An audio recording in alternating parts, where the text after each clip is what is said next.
Hi, it's Mrs. Dion with AP Biology Topic 7.2, More Natural Selection. So as a recap, natural selection acts on phenotypic variations in populations. And variation is the differences in genetics or DNA among organisms in a population. And then these genetic or genotype differences are going to lead to differences in phenotype. And then with natural selection, individuals that have the more favorable phenotypes are going to be more likely to survive to reproduce. So let's say there is variation in these mice, and the darker ones allow for better camouflage. So those will be more protected from predators. So there's going to be more of the darker mice surviving and reproducing and passing on that dark phenotype trait. Having genetic variation increases the probability that a population will survive under changing environmental conditions, so that if the environment does change, one of the phenotypes may be better suited for the change condition. So here are pictures of those actual mice from the previous slide. They're called rock pocket mice. And there are these two phenotypes. There is a light and a dark, and then we are seeing in this picture a comparison of the light mice on a light background, light mice on a dark background, and then the dark mice on a dark background and the dark mice on a light background. So if there was not variation, and let's say all of the mice were light, and then there was that change in the environment that caused the substrate to be darker, maybe from a volcanic eruption, then not having that variation of some of them being dark and better able to camouflage, we may see a lot of that population then wiped out. But if there is variation and some of the mice are darker, then you have that adaptation in the population now. So one concern over genetically modified organisms, because these are organisms that are not naturally occurring, they are altered by humans. There is less genetic variation in those populations, so they are more subject to decreases in population if the environment should change. So when environments change, we say that they apply selective pressures to populations, where a selective pressure is anything biotic or abiotic, living or non-living, that influences how well populations survive. So some examples of biotic selective pressures would be like parasites, new predators, or new prey coming to an environment. Abiotic examples could be changes in temperature, precipitation, or sunlight. In the example with the rock pocket mouse, the selective pressure would be an abiotic factor, which would be a volcanic eruption, which changed the color of the substrate. Two terms I want you to be familiar with is organisms that have an adaptation. We would say that they are selected for, or that adaptation is selected for. Organisms that do not have the adaptation, they are selected against. Changing environments will introduce different selective pressures on populations. So phenotypes originally selected for can be selected against when the environment changes. So the environment dictates evolution by natural selection by dictating which traits are advantageous and therefore which traits are adaptations. And this can change. So let's say here is the habitat now. This is the organism with the adaptation. The other variants do not have the adaptation, are selected against. Now maybe after 2 years, this original organism, the adaptation is no longer a beneficial trait in this new environment, so they are selected against, and then the other ones are now selected for. In the last video, we introduced the term evolutionary fitness, which is the ability of an organism to survive and produce fertile offspring. So it's also important to realize that the fitness of an individual is relative to the environmental condition. So if the environment changes, one organism that used to be fit may no longer have the same amount of fitness. So any phenotype that increases chances of survival and reproduction is going to positively impact fitness. Any phenotype that decreases chance of survival and reproduction negatively impacts fitness. So like in this environment, it would be this organism with the higher fitness. In this environment, it would be this organism with the higher fitness. Let's go ahead and look at an example. I did show you these peppered moths in the last video, and there was a new selective pressure in these peppered moth populations that we're going to see.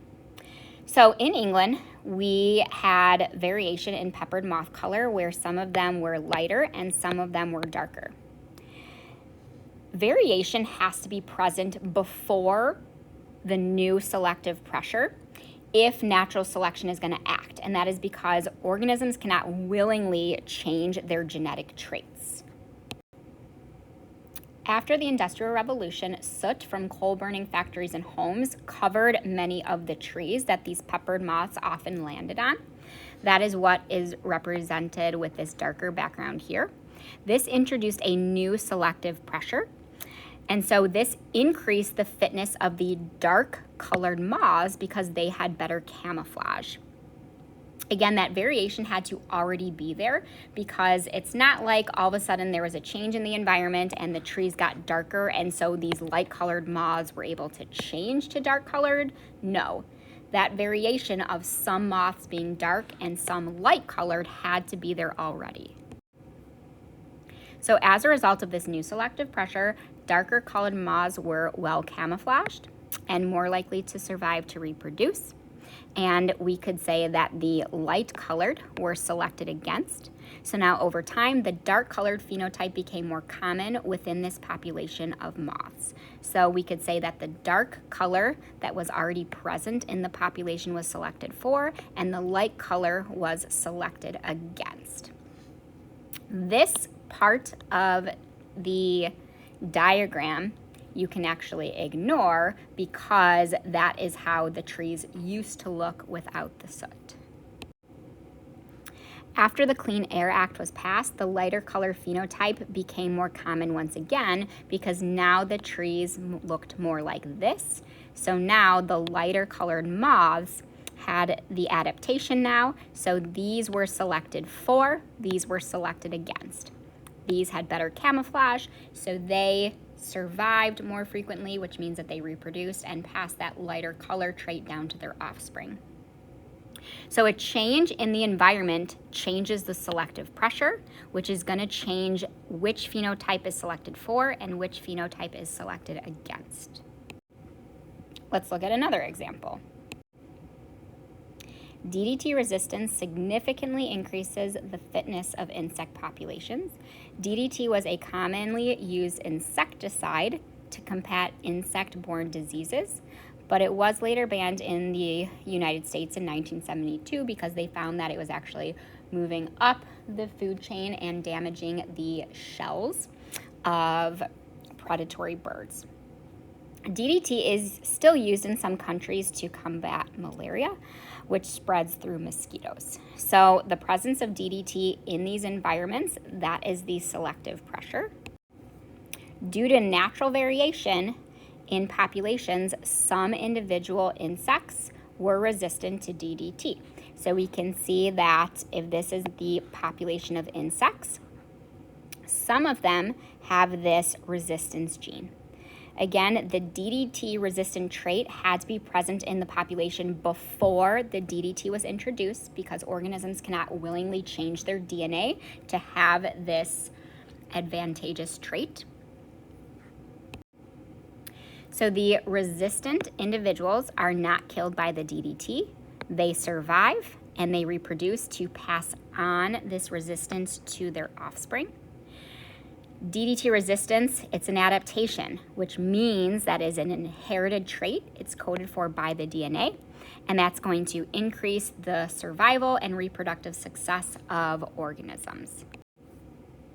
And so because evolution is change over time, Over time, an entire insect population can become resistant as those individuals are surviving and passing on those traits. So this DDT resistance, we can say, increases the fitness of the insects. Something that I want you to understand is this idea that natural selection acts on individuals, but populations evolve. So what does that mean? Individuals with the adaptations will live. That's what we mean by natural selection acts on individuals. It decides which individuals will survive, which ones will not survive. But if I want to study evolution, I need to study a group or population of organisms, because it is the occurrence of the adaptation in a population that is going to increase. We're not going to say that one individual evolves, because in the lifetime of one individual, we are not seeing its genetics change. I do want to introduce you to Jean-Baptiste Lamarck. He was a French naturalist who proposed the idea of inheritance of acquired characteristics.